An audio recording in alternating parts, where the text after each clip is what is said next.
Hello दोस्तों, मैं हूं ओमकार आदर्श और आप देख रहे हैं हमारा यूट्यूब चैनल देहाती किस्सा, जिसमें आप सुनते हैं पुराने देहाती किस्से जो किसी समय पर प्रचुर मात्रा में हुआ करते थे और मनोरंजन का एकमात्र साधन थे। तो ज्यादा समय न लेते हुए आइए सुनते हैं ये मजेदार किस्सा। उससे पहले अगर आपने चैनल को सब्सक्राइब नहीं किया है तो कृपा करके सब्सक्राइब जरूर। तो एक गांव में चूतिया आते दो। एक बार की बात है, रूस में एक जगह पर एक पति और पत्नी रहते। उनके 3 बेटा आते। तीनों बेटा जब बड़े हुए गए तो उनने पति पत्नी ने सोची कि अब इनकी शादी हो जाए वो चाहिए। सो उनने अपने सबसे बड़े बेटा जाको ना ग्रिगोरी है तो चाय बुलाओ और वहाँ से कही कि जाओ तुम बाहर जाओ और अपने ने एक पत्नी ढूंढ ला। ग्रिगोरी घर पर ही था, बहुत खुश था, वो शादी भी नहीं करना चाहता था। पर उन दोनों बच्चे भाई करते थे जो उनसे कहो जात। सो ग्रिगोरी बाहर अपनी पत्नी ढूंढने चल दो। पर उसने उसे ढूंढने में बहुत मेहनत नहीं की। वो एक बहुत ही शर्मीला लड़का था।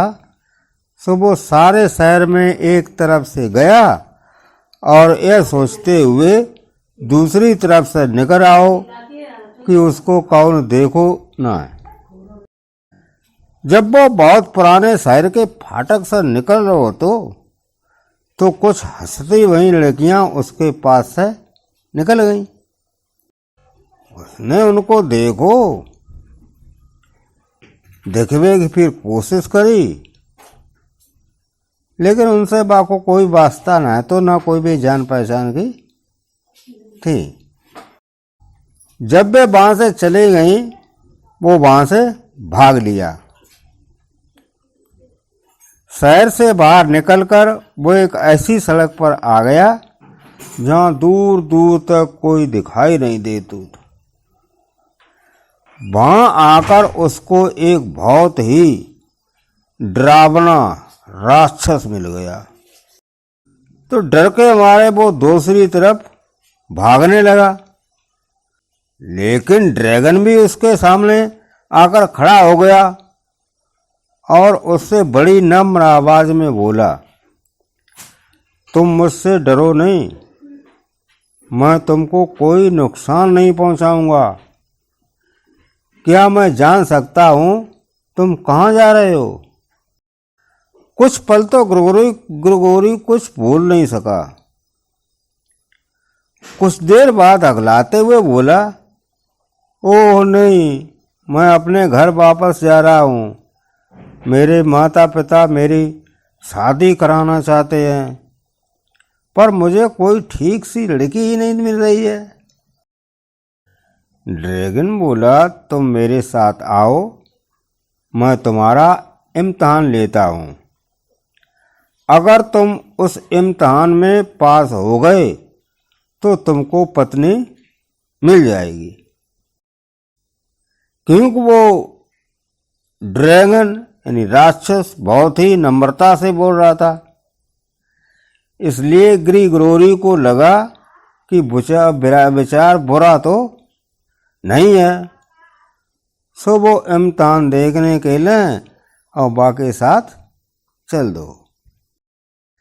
चलते चलते चलते चलते वे दोनों हते सो एक काले संगमरमर की बड़ी सी चट्टान के पास जाकर पहुंचिए। ड्रैगन बोलो, अगर तुम इस चट्टान को हटा पाओगे तो तुमको वो मिल जाएगा जो तुम ढूंढ रहे हो। ग्रिगोरी को वो पत्थर बिल्कुल भी भारी नहीं लग रहा था, बल उसको देखकर तो वो अपने आप को बहुत ही ताकतवर महसूस कर रहा था। सो उसने यह बोलते हुए पत्थर हटाना शुरू किया। अरे इस पत्थर को मैं चुटकियों में हटा दूंगा,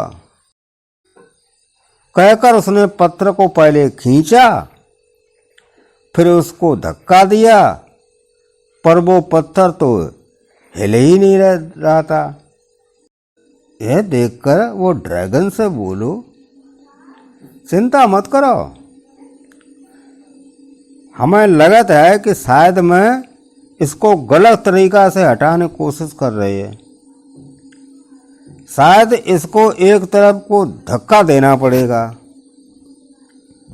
और बाद में बाने फिर ऐसे ही करो, पत्थर को धक्का लगाते लगाते लगाते लगाते वो हाँपन लगो।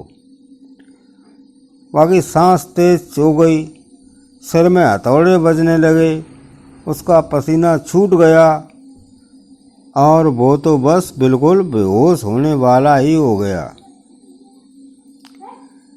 यह देखकर ड्रैगन बोला, अफसोस, तुम तो इस इम्तिहान में फेल हो गए हो, तुमको अब पत्नी नहीं मिलने वाली है।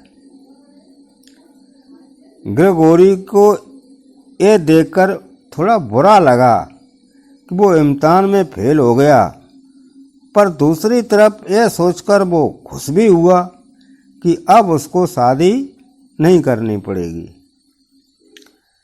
यही सब सोचता हुआ वो अपने घर वापस आ गया। अब घर आके उसने अपने माता पिता को बताओ कि बातन बा के संग का माजरा बहुत हो। उसके माता पिता थे बहुत दुखी भये, लेकिन उनने सोच ली कि जो ग्रेगोरी ने कही है या न कही है, गौ है कि न गौ है, उनकी किसी समझ में ना आई। अब कुछ दिन बाद का होता है कि अपने दूसरे बेटे मीसा को बाहर भेजने का इरादा किया कि वो भी बाहर जाए और अपने लिए एक पत्नी ढूंढ कर ले आए। मीसा भी वैसा ही महसूस करता था जैसा ग्रेगोरी महसूस करता था। उसको भी घर में बैठे रहना बहुत अच्छा लगता था और जिंदगी को आसान तरीके से जीना अच्छा लगता था, पर उसको भी मालूम था कि उसको भी जाना पड़ेगा। उसके साथ ही वो जो ग्रेगोरी के साथ बहुत, उसको भी सड़क पर वही ड्रैगन मिलो जो ग्रेगोरी को मिला था, या पर शायद दूसरा भी हो सकता था। पर कुछ भी हो, उसने भी मीसा से यही कहा कि वो उसका एक इम्तिहान लेगा और अगर वो उसमें पास हो गया तो समझो कि उसको पत्नी मिल गई। पर वो भी रोता हुआ घर वापस आया और रोते हुए अपने माता पिता को बताया कि वो भी वो पत्थर नहीं हटा सका। माता पिता के मुंह से निकला, ओह बेचारा मीसा, हम जानते हैं कि तुमने उस पत्थर को हटाने में अपनी पूरी कोशिश कर ली होगी, पर खैर अब क्या हो सकता है। हालांकि इस बात से पहले ही की तरह फिर से बहुत ही दुखी हुए, फिर भी उन्होंने अपने इस दुख को छिपा कर ही रखा। पर रात को जब उनके बच्चे सो गए तो दोनों पति पत्नी इस बारे में बात करने लगे कि अब क्या करवो चाहिए। पिता बोला, यह सब देखकर अब हम इवान को तो उसकी पत्नी ढूंढने के लिए बाहर नहीं भेज सकते, क्योंकि वो तो कोई काम ठीक से करता ही नहीं है। वो तो सारा दिन बस अंगीठी के पास बैठा बैठा सूरजमुखी के फूल के बीज खाता रहता। जाके अलावा उसको बाहर भेजना खतरे वाला काम भी तो हो सकता है। क्या पता वो ड्रैगन उससे गुस्सा हो जाए और वो उसको मार दे। इसलिए इवान को बाहर नहीं भेजा गया, जो इवान को बिल्कुल भी अच्छा नहीं लगा। उसने अपने माता पिता की बहुत मिन्नतें की और उनको बाहर जाने के लिए मना ही लिया। सो उसको भी अपनी पत्नी ढूंढने के लिए बाहर जाना पड़ा। पर अगली सुबह उन्होंने फिर अपना विचार बदल दिया। पर इस बात के लिए अब काफी देर हो चुकी थी। इवान तो सुबह ही घर छोड़कर अपनी यात्रा पर निकल गया था। उसको भी सड़क पर ड्रैगन मिला। उसने भी पूछा, तुम कहाँ जा रहे हो इवान? इवान बोला, मेरे भाई शादी करना चाहते थे पर उनको तो पत्नी मिली नहीं, अब मेरी बारी है। उस ड्रैगन ने अपनी भौहें उठाकर उससे पूछा, क्या तुम सचमुच में शादी करना चाहते हो? इवान बोला, हाँ, क्यों नहीं। तो तुम्हें एक इम्तिहान पास करना पड़ेगा। ड्रैगन बोलो, ठीक है, पर क्या तुम सचमुच में इम्तिहान पास करना चाहते हो? तुम्हें मालूम है कि तुम्हारे भाई तो उस इम्तिहान में फेल हो गए हैं, पर मैं उस इम्तिहान को पास करना चाहता हूं। तो फिर आओ मेरे साथ। दोनों उसी काले संगमरमर की चट्टान के पास आ पहुंचे जहां वो ड्रैगन पहले उसके दोनों भाइयों को लेकर आया था। ड्रैगन ने उससे भी उन चट्टान को हटाने के लिए कहा। इवान ने उस चट्टान में एक जोर की ठोकर मारते हुए कहा, तुम्हारा मतलब इस चट्टान से है? हाँ, तुमने ठीक समझा, मेरा मतलब इसी चट्टान से था। इवान चट्टान हटाते बोला, पर मेरे भाई लोग इसको क्यों नहीं हटा सके? इवान ने देखा कि उस चट्टान के नीचे तो एक गहरी झील खुली हुई थी। ड्रैगन बोला, शायद वे इसको हटाने के लिए काफी ताकत का इस्तेमाल कर रहे थे। देखता हूं ये कितनी गहरी होगी, कहकर इवान नीचे जमीन पर झुककर और उसके अंदर झांकन लगो। भाने देखी कि उसमें तो बहुत अंधेरो है, वो काफी गहरी चली गई है। अब क्योंकि वाकई अंदर तो एक खोखली नली चली गई थी, सो इतने नीचे चली गई है कि वह दिखाई न देती। जब देख के इवान कांप गो और एकदम से पीछे हटियो। उसने ड्रैगन से पूछी, इसमें अंदर कहाँ है? ड्रैगन ने कही कि जाके नीचे पाताल है, और कहाँ है? मैंने तो इसके बारे में कभी सुना नहीं, क्या है ये? अरे तुमको नहीं पता, दूसरे राज्यों की तरह से वहां भी एक राज है, जैसे तांबे का राज, चांदी का राज और सोने का राज, और हर राज में एक एक सुंदरी है। इवान बोला, अरे ये तो बहुत अच्छा है। सो जब मैं ये इम्तिहान पास कर लूंगा तो वो लड़की मुझे कहाँ मिलेगी जिससे मुझे शादी करनी है? वो लड़की तुमको नीचे मिलेगी। तुम कम से कम एक सुंदरी से शादी कर लो। क्या उनमें से एक से शादी? नहीं, कभी नहीं। बहुत बहुत धन्यवाद। मैं पाताल के राज्यों में नहीं जा सकता, मुझे तो वहां लोग मार डालेंगे। अचानक ड्रैगन जोर से चिल्लाया, पर इवान, तुम इसीलिए तो यहाँ हो कि तुमको उन्हें आजाद कराना है। ड्रैगन की भयानकता को देखकर तो इवान इतना घबरा गया कि वो तो बस यही सोचता रह गया कि किसी तरह से वो सुरक्षित घर पर पहुंच जाए। वो मन ही मन में बुड़बुड़ाओ, पहले मैं इसके बारे में सोच लूं। जब आप सोचते हुए थोड़ी देर में ही ड्रैगन थक जाएगा और वहां से चला जाएगा। वो वहीं खड़ो उस झिरी में उस खोखली नली को देखत रहो। पाने देखे कि झिरी में उस खोखली नली में होकर चमड़े की एक कुर्सी 2 रस्सियों के सहारे पर नीचे को लटक रही थी। उसके मुंह से निकली कि जे कहा है। ड्रैगन बोलो, तुम इस चमड़े की कुर्सी में बैठ जाओ और मैं तुमको नीचे उतार दूंगा। अगर तुमको वहां देखने में अच्छा न लगे तो तुम अपनी रस्सी को 2 बार खींच देना, मैं तुमको वापस ऊपर खींच लूंगा।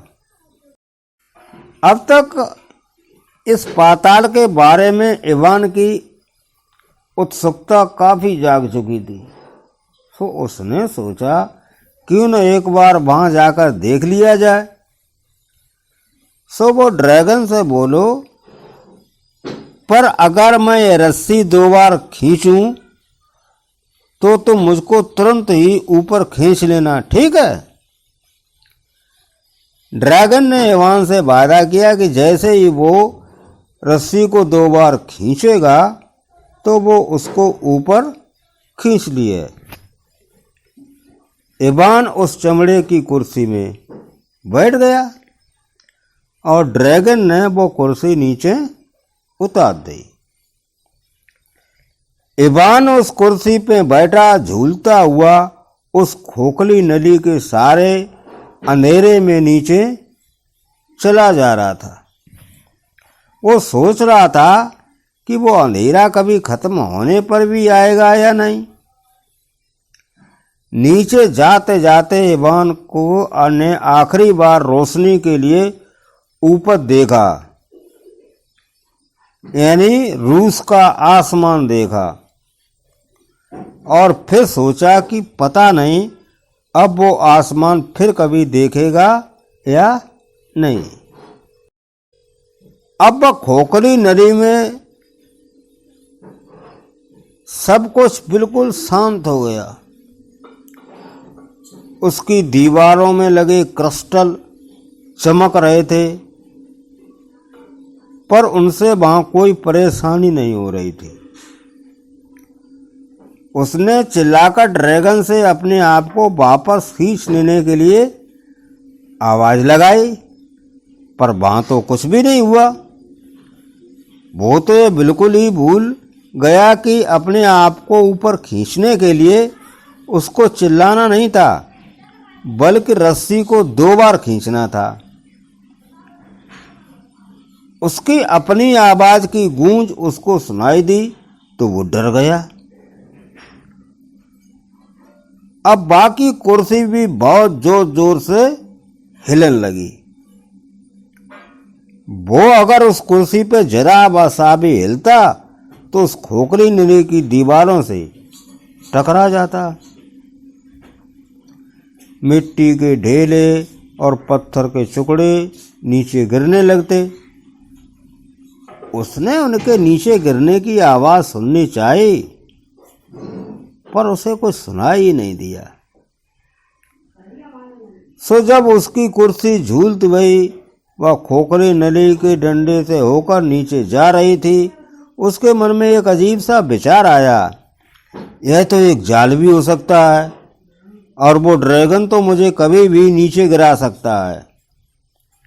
और यह विचार आते ही उसने अपनी आंखें बंद कर लीं, अपना चेहरा अपने बाहों से ढक लिया और यह सोचना शुरू कर दिया कि जैसे कि वो अपने घर में अपने बिस्तर पर लेटो हुआ। हालांकि इससे उसका कुछ खास काम नहीं बना, पर फिर भी वो कुछ शांति महसूस करने लगा। वो सोच रहा था कि पता नहीं ड्रैगन अभी भी उसकी कुर्सी की रस्सी पकड़े वहां खड़ा होगा या नहीं। फिर उसने सोचा जरूर खड़ा होगा, क्योंकि नहीं तो वो इससे भी कहीं और जहां तेजी से नीचे जा रहा होता। जल्दी ही अब उसको सांस लेने में भी परेशानी होने लगी, पलकें भारी होने लगी।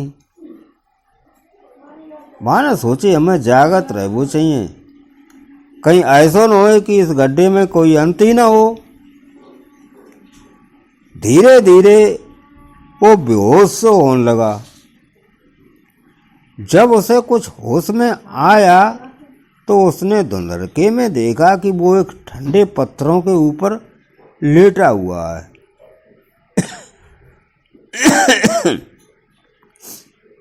उस खोखली नली से हरे रंग की रोशनी निकल रही है। उसने देखा कि वो अभी भी उसी चमड़े की कुर्सी में बैठा हुआ है। उसने उस कुर्सी की चमड़े की पट्टियां खोल दी। अब वो थोड़ा आराम से सांस ले पाए रहो। तो यह हो सकता है कि ऐसा उसको इसलिए महसूस हो रहा हो कि वो अब इस माहौल का आदी हो चुका था। इवान ने अपने चारों तरफ देखा कि वो रास्ता ढूंढ सके जहां से वो पाताल में पहुंच पाएगा। जब उसकी आंखें धुंधलके में देखने की आदी हो गईं, तो उसको खोखली नली से निकलते हुए कई रास्ते दिखाई दे। उनमें से एक रास्ते के आखिर पर उसको लाल रंग की रोशनी चमकती दिखाई दी। वो उसी चमकती हुई रोशनी की तरफ चल दिया। जब वो उसके पास पहुंचा तो उसने देखा कि वो रोशनी तो तांबे की रंग की थी। कुछ ही देर में वो रास्ता बंद हो गया और वो बाहर खड़ा नजर आया। बाहर निकलकर उसने देखा कि वो तो समुद्र के किनारे एक तांबे के जंगल में चल रहा था। उसने ऊपर आसमान की तरफ देखो, पर उसको सूरज कहीं दिखाई नहीं दिया। केवल भारी भारी बादलों की हल्की हवा में लटके हुए थे और पेड़ों के ऊपर कोहरा छाया हुआ था। जब वो उस तांबे के जंगल से बाहर निकला तो उसके सामने तांबे का बना एक महल खड़ा था। महल का दरवाजा खुला और उसमें से एक बहुत ही सुंदर औरत सीढ़ियां उतरकर उसके सामने आई। ऐसा लगता था जैसे उस राज्य में हर चीज तांबे की बनी हुई थी। यहाँ तक कि उस औरत के जो कपड़े पहने हुई थी वे कपड़े बहुत ही पतले तांबे के बने हुए थे। और जब वो उसके पास आ रही तो बड़ी अजीब सी आवाज कर रहे थे। उसके लंबे लंबे बाल भी तांबे के रंग के थे। उसने इवान का बहुत प्यार से स्वागत करो। आओ, इस तांबे के राज्य में तुम्हारा स्वागत है। आओ, महल में आओ और मुझे बताओ कि तुम कहाँ से आए हो और कहाँ जा रहे हो। इवान के कपड़े और उसके शरीर की खाल भी उसके तांबे की रोशनी से तांबे की रंग की हुई जा रही थी। वो उसकी चकाचौंध से कुछ बेहोश सा होता हुआ उसके सामने काफी नीचे तक झुककर बोला, प्रिय राजकुमारी जी, आप मुझसे कई सवाल पूछ रही हैं और आपने मुझे अभी तक कुछ खाने पीने के लिए नहीं दिया। यह सुनकर वो तुरंत ही अंदर गई और इवान के लिए कुछ खाने और कुछ पीने के लिए ले आई। हालांकि वहाँ का वो तांबे के रंग का खाना देखने में बड़ा अजीब सा लग रहा था, पर खाना बहुत बढ़िया तो, इतना बढ़िया तो कि आज तक वाने इतना स्वादिष्ट भोजन कबू ना खाओ। तो मैंने सोची शायद ऊपर जो तांबे के रंग की रोशनी पड़ रही थी इसीलिए वो उसको ऐसा लग रहा होगा। लगता है कि जैसे उस औरत ने इवान के मन की बात पढ़ ली हो। सो वो मुस्कुराकर बोली, ऐसा मत सोचना कि ये सब तांबे के रंग की रोशनी की करामात है। बहुत सारे लोगों ने गलती की है और हमारे पानी में तैरने की भी गलती की है। ये विचार ठीक नहीं है। इस राज्य में हर चीज तांबे की बनी हुई है, यहाँ तक कि अब तो तुम भी तांबे के बने हुए हो गए हो। यह सुनकर इवान ने अपना चेहरा छूकर देखा तो कांप गया। वो ठीक कह रही थी। उसकी खाल सख्त और ठंडी हो गई थी। पर मैं धातु का आदमी नहीं बनना चाहता। जैसे वो यह बोला, उसको लगा कि उसकी आवाज भी धातु की आवाज जैसी हो गई है। वो हंसकर बोली, पर अब तो तुम वैसे ही बन गए हो। अचानक औरत को लगा कि इवान को धातु का बनने में अच्छा नहीं लग रहा है।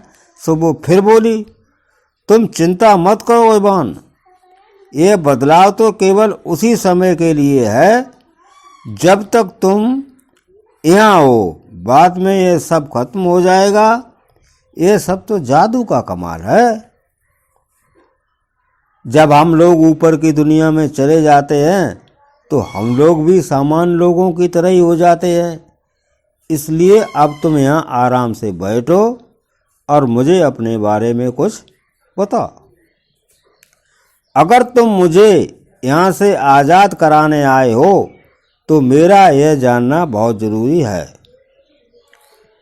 इवान ने पूछा, यहाँ आप कब से रहती हैं? राजकुमारी ने कुछ दुखे होते हुए कहा, मुझे किसी और जगह की याद ही नहीं है। मुझे केवल सूरज और चांद नाम की चीज़ों की भी बहुत धुंधली सी याद है, पर यह भी बहुत पुरानी बात हो गई है।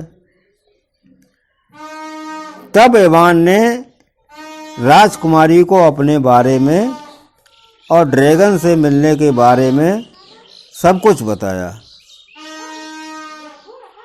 उसने उसको यह भी बताया कि वो अपने लिए एक पत्नी ढूंढने निकला था। उसको बहुत खुशी होगी अगर वो उससे शादी कर लेगी। राजकुमारी ने जवाब दिया, नहीं, यह नहीं हो सकता इवान, क्योंकि मैं यह जगह तभी छोड़ सकती हूँ जबकि पहले सुनहरी राजकुमारी यहाँ से आज़ाद हो जाए। उसके लिए तुम पहले समुद्र के किनारे वाले जंगल में से जाओ और फिर अंधेरी सुरंग में से होकर जाओ तो तुम चांदी के राज में पहुंच जाएगा। वहाँ तुमको एक और राजकुमारी मिलेगी जो मुझसे भी ज़्यादा सुंदर होगी। सो इवान उसे वहीं छोड़कर चांदी के राज में जाने के लिए तैयार हुआ। उसके जाने से पहले इस तांबे के राजवारी राजकुमारी ने उसको उसकी रक्षा के लिए एक तांबे की अंगूठी दी। इवान ने जाके लेवा को खूब धन्यवाद करो और वहां से इवान सुरंग में चलता रहा तो उसको उस सुरंग के आखिर में एक सफेद रोशनी चमकती दिखाई दी। जैसे जैसे वो उस रोशनी के पास आता गया तो उस रोशनी की चमक तेज और तेज होती गई। जल्दी वो एक बड़ी सी गुफा में खड़ा हुआ था। उसकी तो छती बहुत ऊंचाई दिखाई देती थी, जैसे वो मीलों ऊपर तक चली गई हो। उस गुफा की छत से चांदनी की एक चमकीली किरण सफेद विष के जंगल के ऊपर पड़ रही थी। चांदी जैसे सफेद समुद्र के किनारे पर एक महल खड़ा था। गुफा के फर्श पर चांदी का मुलायम रेत बिखरा पड़ा था। उसकी छत से चमकते हुए पत्थर लटके थे जिनसे रोशनी हो रही थी। आवाज़ों में वहाँ केवल हवा की और समुद्र के किनारे पर उसकी लहरों के टकराने की आवाज़ हो रही थी। समुद्र के किनारे एक राजकुमारी अपनी घोड़ी पर सवार हुई घूम रही थी। इवान को देखकर वो उसकी तरफ घूमी तो घोड़े की कुदान से समुद्र का ठंडा पानी जो इधर उधर बिखरा तो इवान कांप गया। समुद्र के किनारे एक राजकुमारी अपनी घोड़ी पर सवार हुई घूम रही थी। इवान को देखकर वो उसकी तरफ घूमी तो घोड़े की कुदान से समुद्र का ठंडा पानी जो इधर उधर बिखरा तो इवान कांप गया। वो अपने घोड़े की रास पकड़कर घोड़े को सीधे उसके सामने ले आई। अपने चेहरे से अपने चांदी के बाल हटाते हुए बोली, इस चांदी के राज में तुम्हारा स्वागत है। इवान ने सोचा जैसे पहले वाली राजकुमारी तांबे की बनी थी, शायद ये राजकुमारी चांदी की बनी होगी। उसने बहुत नीचे तक झुककर नमस्ते की। उसने भी इवान से पूछा कि वो कहाँ से आया था और कहाँ जा रहा था। थोड़ा रुककर वो बोला, प्रिय राजकुमारी, तुम्हारे सवालों के जवाब देने से पहले मुझे कुछ खाना और पीना चाहिए। वो उसको महल के अंदर ले गई और उसको कुछ खाने के लिए और पीने के लिए दिया। वो खाना चांदी की तरह सफ़ेद था और पीने वाली चमकती हुई वस्तु भी सफ़ेद थी। जब वो खा रहा था तो उसने अपने हाथों की तरफ देखा। उसने देखा कि उसका तांबे जैसा रंग तो बिल्कुल ही चला गया था और अब उस रंग की जगह चांदी का रंग लेने लगा था। उसने अपने बालों में अपनी उंगलियां फिराई तो उनमें भी उसको कुछ अजीब सी आवाज़ सुनाई दी। उसने सोचा, उम्मीद है कि यह सब भी बहुत देर तक नहीं रहेगा। जब वो खा चुका तो राजकुमारी से बोला, वो एक पत्नी की तलाश में है, क्या वो उससे शादी करना पसंद करेगी? वो बोली, अफसोस, ऐसा नहीं हो सकता। तुमको इस अंधेरी सुरंग से जाना पड़ेगा जब तक कि तुम सोने के राज्य में न पहुंच जाओ। वहां एक और राजकुमारी तुम्हारा इंतजार कर रही है। पहले तुम्हें उसे आजाद कराना पड़ेगा। फिर उसने भी उसको एक चांदी की अंगूठी दी और बोली, लो, ये चांदी की अंगूठी लो और देखो, इसे हमेशा पहने रहना। यह तुम्हारी यात्रा में तुम्हारी रक्षा करेगी। इवान ने उससे वो चांदी की अंगूठी ली, उसको धन्यवाद दिया और अपनी आगे की यात्रा पर आगे बढ़ गया। उस अंधेरी सुरंग में कुछ दूर चलने के बाद इवान को उसके आखिरी हिस्से पर एक सुनहरी रोशनी दिखाई दी। पहले की तरह से जब वो सुरंग के आखिर में पहुंचा तो गुफा तो पहली दो गुफाओं से भी बहुत बड़ी थी। जार के इस राज में तो हर चीज सोने में नहाई जैसी लग रही थी। एक पल को तो उसको लगा कि वो सूरज देख रहा है, पर जब उसने ऊपर देखा तो उसको इस रोशनी में थोड़ी गर्मी तो लगी, पर बाहरी दुनिया से उसे सूरज कहीं दिखाई नहीं दिया। पर जब उसने बाद में उसके बारे में सोचा तो उसने देखा कि वो तो पानी के ऊपर धूप की चमक पड़ रही थी। उस रोशनी में तो उसकी अपनी खाल और कपड़े भी सुनहरे लग रहे थे। उस सोने के राज में सारी चीजें असली सोने की थी। राजकुमारी भी अपने महल के सामने सुनहरी रेत पर खड़ी हुई थी। वो इवान को देखकर बहुत खुश हुई। और उसने इवान के सामने सुनहरी खाना और सुनहरे रंग की चमकती शराब रखी। इवान ने उसको बताया कि वो अपने घर से अपनी पत्नी ढूंढने निकला था। फिर उसने उससे कहा, अगर तुम मेरी पत्नी बनना चाहती हो तो अभी मेरे साथ चलो। यह सुनकर उसको बड़ा आश्चर्य हुआ। जब राजकुमारी ने उसे मुस्कुराकर जवाब दिया, हाँ, मैं तुमसे शादी करूंगी, पर पहले तुम यह सोने की अंगूठी ले और देखो, तुम इसको तांबे की और चांदी की अंगूठियों के साथ साथ हमेशा पहने रहना। यह तुम्हारी हमेशा रक्षा करेगी।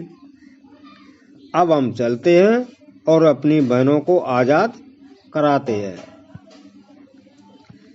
कहकर वे उसी अंधेरी सुरंग से वापस चल दिए। वे चांदी के राज से गुजरे। वहां चांदी के राज वाली राजकुमारी ने उसका बड़े जोर शोर से स्वागत किया और वो भी उसके साथ चल दी। फिर वे तांबे के राज में आए, जहां से पहली राजकुमारी भी उनके साथ हो ली। उसके बाद वे उस जगह आए जहां इवान ऊपर से उस खोखली नली से नीचे उतरा था। उसमें चमड़े की कुर्सी अभी भी लटकी हुई थी, पर उस खोखली नली का अंत उसे कहीं दिखाई नहीं दे रहा था। उसको पता ही नहीं था कि उसके दोनों भाई वहां खड़े हुए थे। असल में जब इवान कई दिनों तक नहीं लौटा तो उसके माता पिता ने उनको इवान को ढूंढ लाने के लिए भेजा था। उन्होंने अंदाज लगाया कि वो शायद नीचे होगा। सुबह वहां घंटों खड़े खड़े इस बात की हिम्मत बटोर रहे थे कि वे वहां नीचे कैसे उतरे। बाद में जब उनकी हिम्मत नहीं पड़ी तो उन्होंने एक दूसरे को यह कहकर बहला लिया कि शायद इवान मर गया।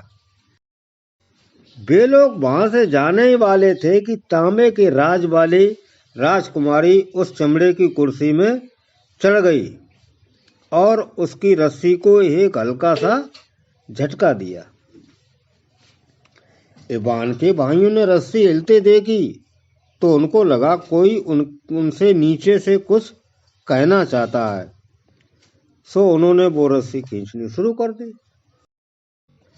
जब वो चमड़े की कुर्सी ऊपर आई तो उसमें तो तांबे के राज की राजकुमारी बैठी हुई थी। ऊपर आकर उसने वो कुर्सी फिर से नीचे भेज दी। इस बार चांदी के राज की राजकुमारी ऊपर आई और फिर सोने के राज की राजकुमारी ऊपर आई। आखिर में उस चमड़े की कुर्सी में बैठा इवान। उसके भाइयों ने इसे खींचा, पर अब तक वे उस रस्सी को खींचते खींचते थक चुके थे। सुबह बहुत धीरे धीरे रस्सी खींच रहे थे। लेकिन जब उनको यह पता चला कि उस कुर्सी में इवान था तो उनको उससे जलन होने लगी कि इवान वहां सफल हो गया था जहां वे बुरी तरह फेल हो गए थे। ग्रेगरी बोला, हम उसकी सहायता क्यों करें? मीसा बोला, इस तरह से तो सारे गांव में लोग हमारी हंसी उड़ाएंगे और हम बदनाम हो जाएंगे। सो जब तक इवान आधे रास्ते तक भी नहीं आया था कि उसके आने से पहले ही ग्रेगोरी ने नीचे झुका और उससे पहले कि राजकुमारियां उसे रोक सकती, उसने उस चमड़े की कुर्सी की रस्सी काट दी। तीनों राजकुमारियां इवान के लिए बहुत जोर जोर से रो पड़ी। उन्होंने इवान के भाइयों से बहुत प्रार्थना की कि वो उसको बचा लें, पर वे तो उसकी सुनने वाले थे नहीं। राजकुमारियां तो बस इसी से संतुष्ट थीं कि इवान उसकी दी हुई अंगूठियां अभी तक पहने था। उधर रस्सी के कटते ही इवान उस अंधेरी खोखली नली में नीचे गिर पड़ा। वो 2 दिन तक तो वहां से हिल भी नहीं सका। जब वो हिलने डुलने लायक हो गया तो वो बहुत ही नाउम्मीद सा बैठ गया कि अब वो बाहर जाने का रास्ता कैसे पाएगा। उसकी आंखों में आंसू आ गए। वो यही समझ नहीं पा रहा था कि वो वहां से बाहर जाने के लिए किससे पूछे और अब कौन सी सुरंग ले। फिर यह सोचकर कि उसने एक दूसरी सुरंग ली कि शायद यही सुरंग उसको वहां से बाहर ले जाएगी। वो सुरंग धीरे धीरे नीची होती जा रही थी। कहीं कहीं तो उस सुरंग की छत इतनी नीची थी कि उसको बहुत झुककर चलना पड़ रहा था और कभी कभी तो उसको पत्थरों पर घुटनों के बल भी चलना पड़ रहा था। कुछ देर इस तरह चलने के बाद इवान को लगा कि वो सुरंग कुछ चौड़ी और ऊंची हो गई है। जल्दी ही वो एक बहुत ही बड़ी गुफा में खड़ा था। ये गुफा तो उसको किसी दूसरी दुनिया का ही हिस्सा लग रही थी। हालांकि वहां काफी अंधेरा था, फिर भी वो वहां ठीक से देख पा रहा था। वहां आसमान में बादल बहुत नीचे थे, सो वो ये नहीं जान सका कि उस राज्य में आसमान में चांद या तारे थे या नहीं। वो वहां एक जंगल में दलदल के किनारे खड़ा था। सीलन की गंध चारों तरफ उड़ रही थी। हवा ठंडी थी। सो वो इधर उधर किसी ऐसी गर्म जगह की तलाश में था जहां वो उस ठंड से बच सके। वहां कई रंगों के और कई शक्लों के मशरूम उगे हुए थे। सुबह होने के कुछ देर बाद ही इवान को एक बहुत ही छोटा सा बूढ़ा मिला। उसकी बहुत लंबी सफेद दाढ़ी थी और वो एक पेड़ की अजीब सी शक्ल की तरह जड़ पर बैठा हुआ था। उसने उस बूढ़े को अपनी सारी कहानी बताई और पूछा कि वो कैसे रूस की नम जमीन पर वापस जा सकता है।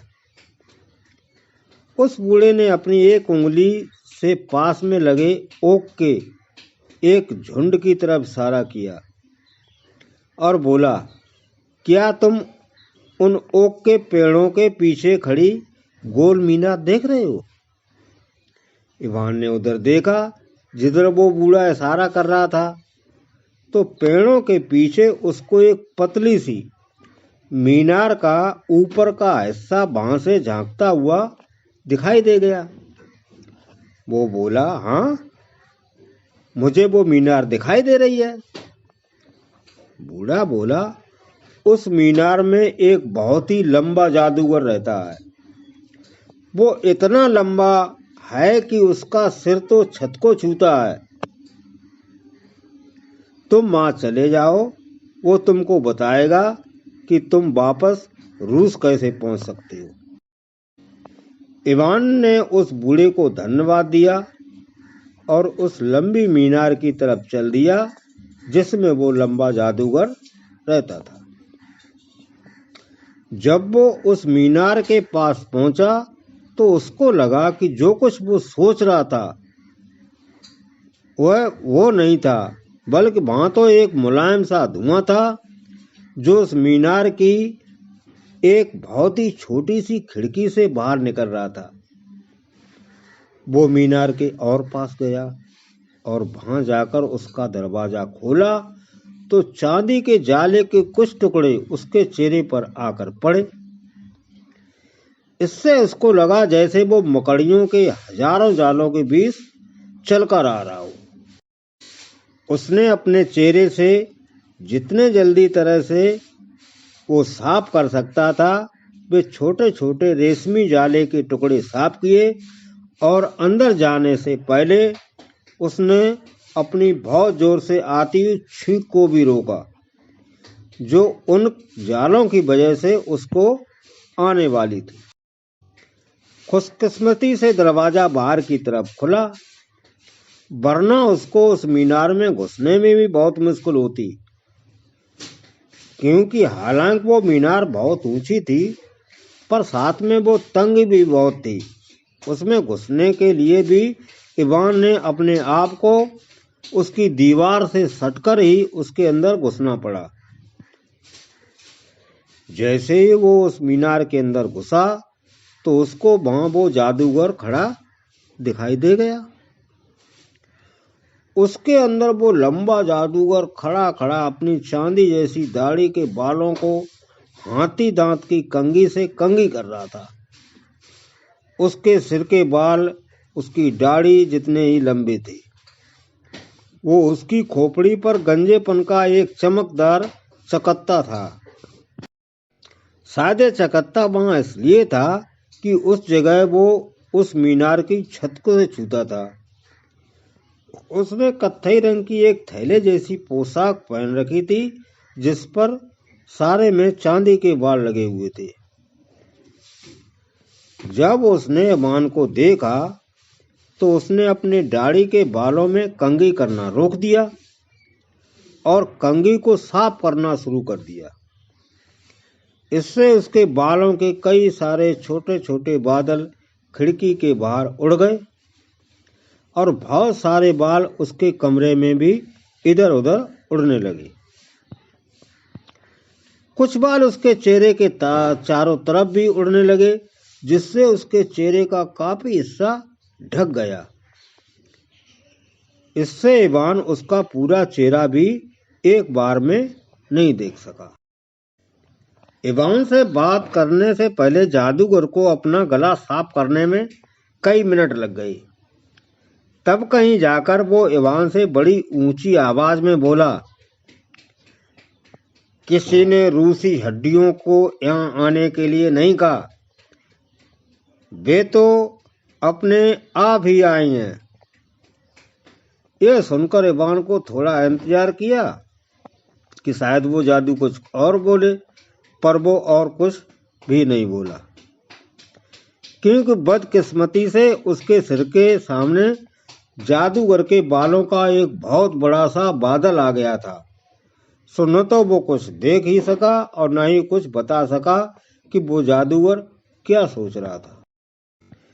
इवान ने उस जादूगर को हंसाने की बहुत कोशिश की, जैसे अपनी गर्दन टेढ़ी करके, और उसके चेहरे की तरफ देखकर बोला, हाँ, वे अपने आप ही आई हैं।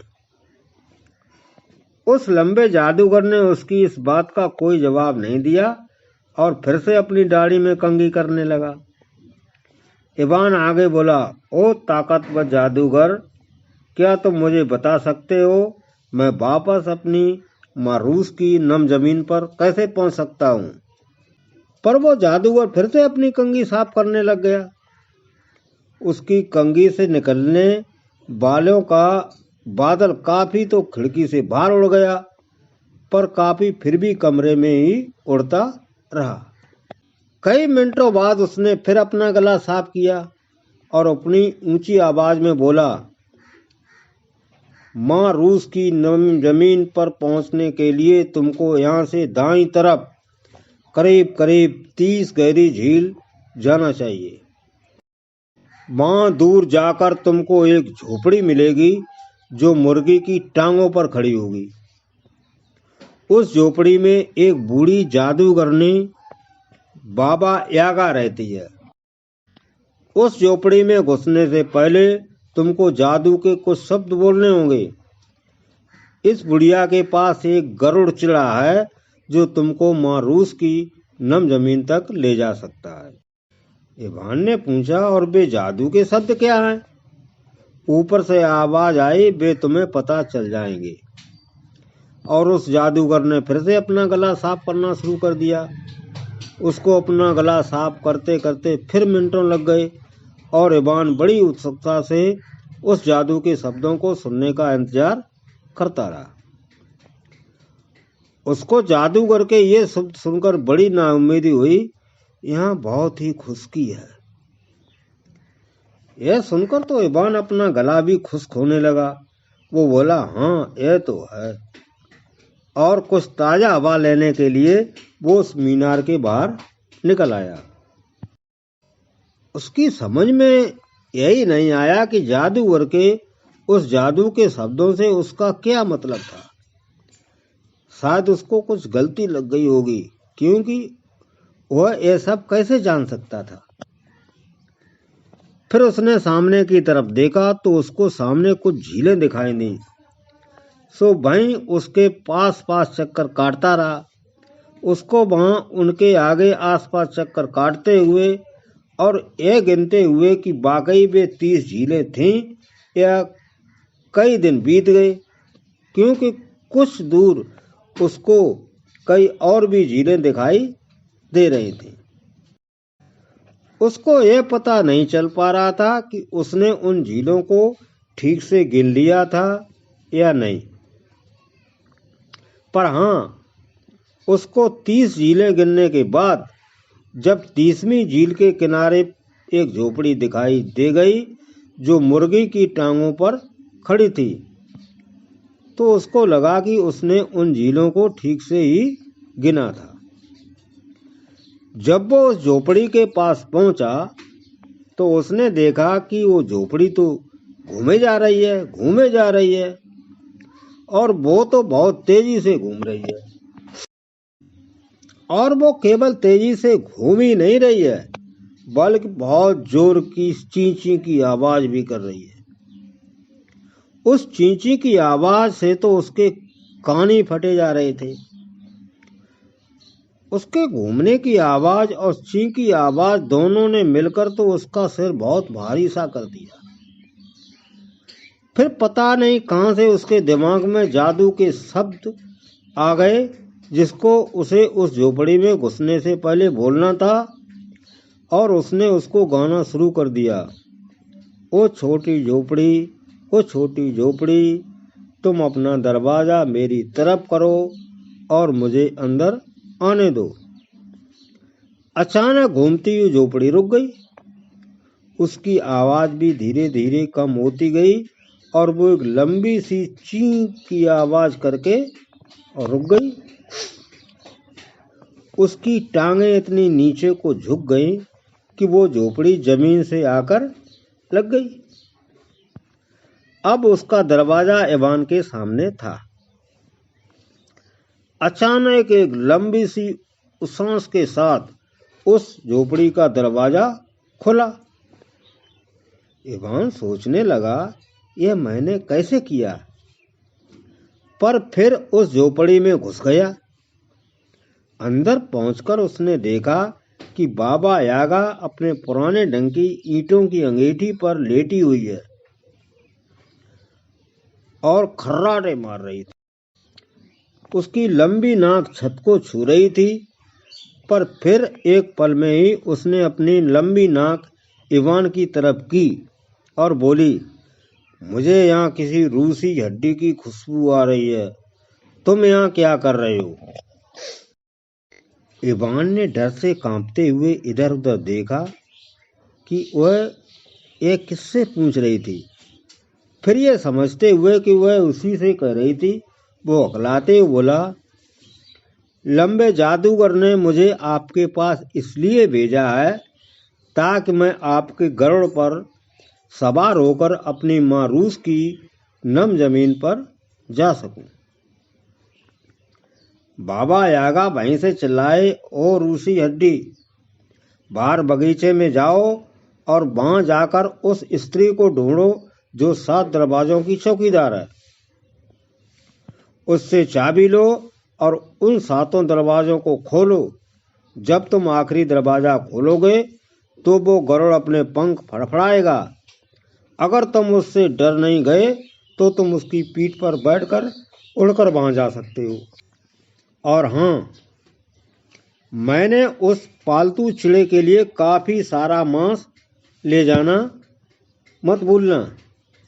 इवान सोच रहा था, कौन सा बगीचा, ये किस बगीचे की बात कर रही है, क्योंकि वो जानता था कि उसके घर के बाहर तो कोई बगीचा था ही नहीं, वहां तो केवल जंगल था। पर यही सोचते सोचते जो बाहर निकला तो देखकर उसके आश्चर्य का ठिकाना नहीं रहा कि वहां से सारी झीलें गायब हो चुकी थी और वहां अब एक बहुत सुंदर बगीचा था और वो उसमें खड़ा था। उस बगीचे के चारों तरफ एक बहुत पुरानी दीवार थी जिसमें 7 ठोस ओक की लकड़ी के दरवाजे लगे थे। एक बहुत ही भयानक शक्ल वाली स्त्री उन 7 दरवाजों की चौकीदारी कर रही थी। हालांकि उसका तो ये सब देखकर ही दिल डूबने लगा। फिर उसने सोचा कि अगर मैंने बाबा यागा से बात कर ली और मुझे कुछ नहीं हुआ तो यह स्त्री उससे ज्यादा बुरी तो नहीं हो सकती। पर जब वह उसके कुछ फीट पास तक आ गया तो अचानक ही उसने एक बड़ी सी तलवार निकाल ली। उसकी आंखों में भय सी पना छा गया। ये देखकर इवान का तो जैसे खून ही जम गया।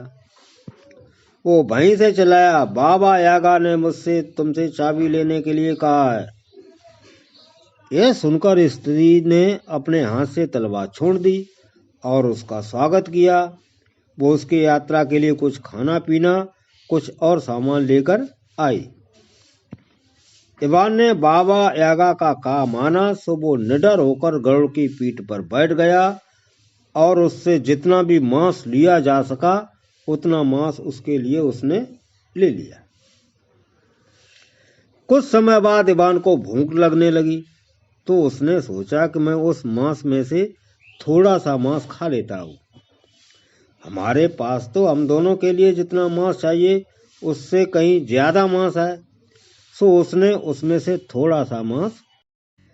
जब वे लोग कुछ देर तक उड़ चुके तो गरुड़ ने अपनी बटन जैसी पीली पीली आंखें इवान की तरफ घुमाई तो इवान ने उसको कांपते हाथों से मांस का एक टुकड़ा खिला दिया।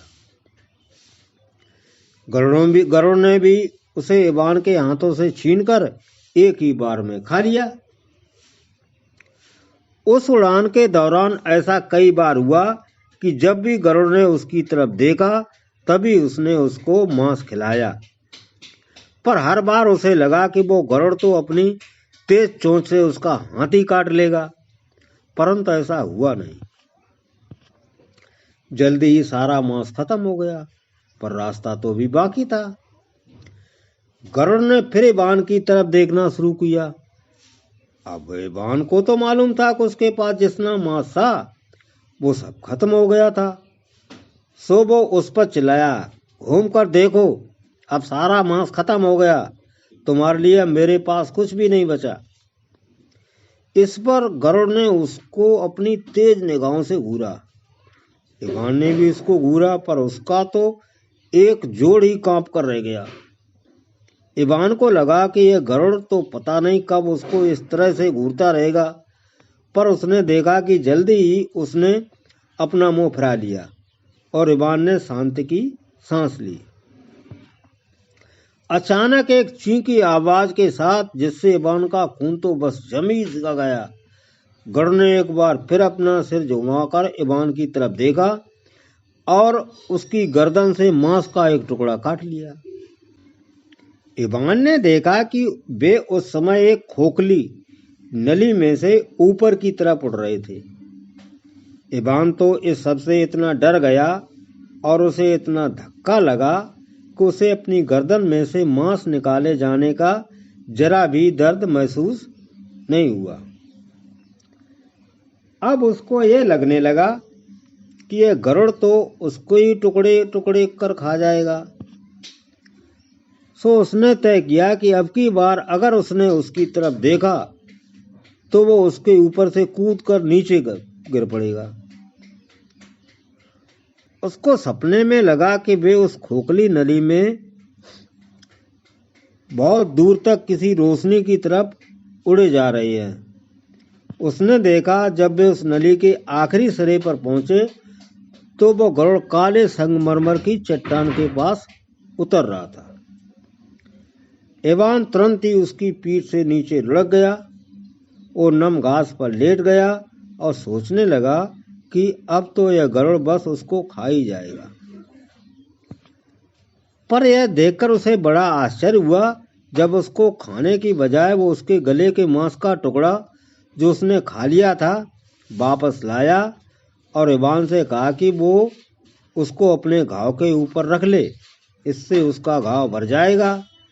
इसके बाद वो खोखली नली में से होकर वहां से चला गया।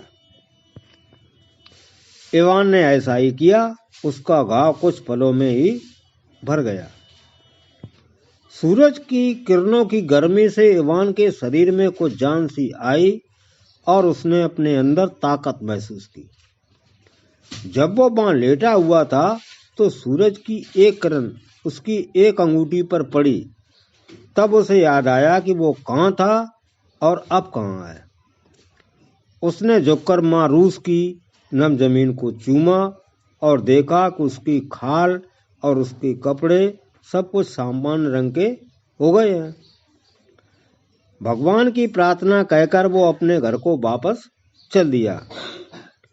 घर आकर उसने देखा कि तीनों राजकुमारियां उसके माता पिता के घर में उसका इंतजार कर रही थी। क्योंकि वो ऊपर की दुनिया में आ गई थी, इसलिए उनके ऊपर पड़ा जादू भी टूट गया था। इवान के माता पिता को बता दिया था कि उसके बड़े भाइयों ने उसके साथ क्या किया था। उन्होंने उसको घर से बाहर निकाल दिया। इवान ने उनसे प्रार्थना की कि वे उसके भाइयों को माफ कर दें और उनको फिर से घर में बुला लें।